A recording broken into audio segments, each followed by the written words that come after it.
Il existe une autre piste intéressante, c'est la piste ouverte par Randy White, qui suggère que les hommes du Paléolithique supérieur n'avaient pas forcément la même notion du temps que nous. Et ils auraient pu représenter dans un même dessin des événements qui n'étaient pas simultanés. Il donne l'exemple d'un dessin réalisé par un chasseur inuit qui, sur la même feuille, va représenter un phoque en train de s'approcher d'un trou d'eau, le chien en train de le découvrir et qui met son museau dans le trou, et le harpon qui est déjà enfilé dans le trou et qui va transpercer le phoque. Donc 3 événements qui ne sont pas simultanés, mais qui sont bien représentés sur le même support graphique en même temps.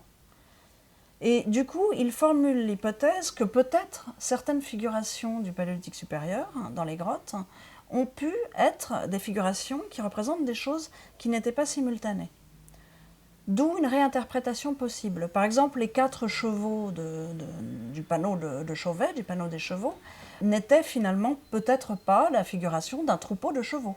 Peut-être s'agissait-il du même cheval représenté à plusieurs moments de sa vie, ou à plusieurs moments de la journée, ou à plusieurs moments de l'année, pourquoi pas. Alors on peut projeter la même idée finalement à Lascaux, puisqu'on a des exemples à Lascaux de figurations de chevaux, de la même manière, ou des figurations de cerfs, la fameuse scène des cerfs nageants, qui a toujours été interprétée comme une file de cerfs traversant un cours d'eau. Mais pourquoi ne pas imaginer finalement la figuration d'un seul cerf à différents moments, un peu à la manière d'un déroulé d'un dessin animé.